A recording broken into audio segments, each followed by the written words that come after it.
Amid crashing waves and the blackest depths, ruled a god who was anything but merciful. Poseidon was no gentle guardian of the sea. He was a brutal sovereign, capable of giving life and ripping it away with the same hand. When he raised his trident, the sea split open, earthquakes shattered the earth, and entire cities fell like sandcastles. To the Greeks, he wasn't a fairy tale. He was a living threat, a force that could break you if you dared cross him. After the war against the Titans, the sea became his domain. But the sea is never calm, and neither was he. To sail in ancient Greece was to gamble with him. He could shield sailors with a calm breeze, but he could also bury them beneath roaring waves.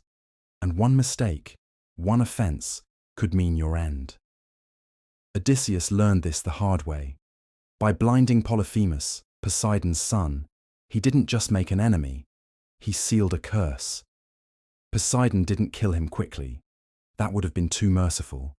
He tortured him for years, drowning his men, wrecking his ships, leaving him stranded time after time. Every storm was a message, every delay a reminder. Poseidon wasn't angry, he was meticulous, delivering punishment with the precision of a predator. But this wasn't an isolated case. His fury spread across centuries of myths and battles. He was called the Earth Shaker for a reason. When his trident struck the ground, cities collapsed. Entire armies froze in terror as the earth itself split beneath their feet. In the Trojan War, he didn't just watch from Olympus, he marched into the battlefield. Legends say his presence was like a storm breaking loose on land.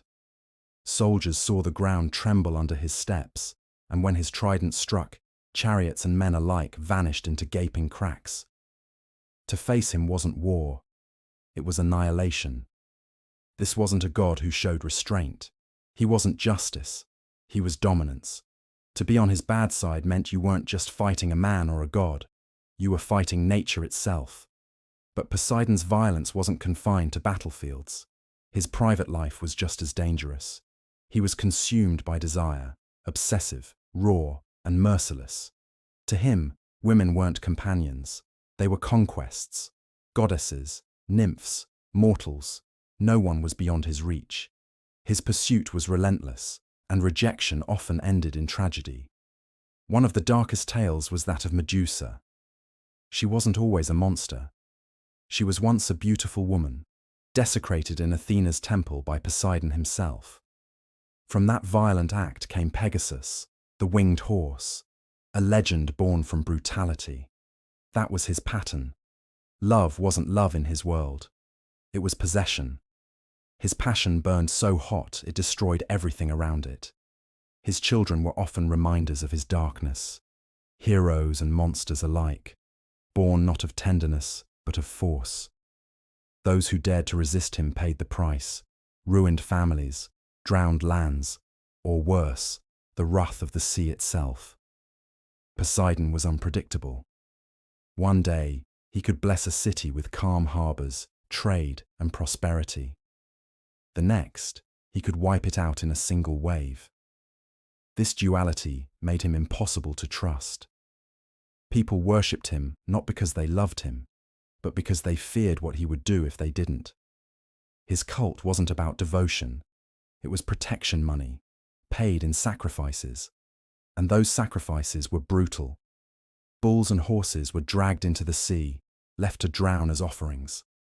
Imagine the scene. Panicked animals thrashing in the water, pulled down by the weight of ropes, their last breath bubbling into the dark.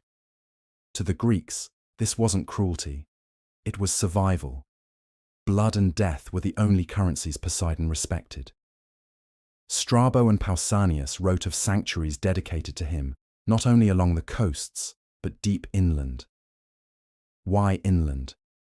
Because Poseidon wasn't just the god of the sea, he was the earth shaker. Earthquakes, landslides, tsunamis, all were tied to his temper. No city was safe, even those far from the shore. The message was clear. His reach extended everywhere.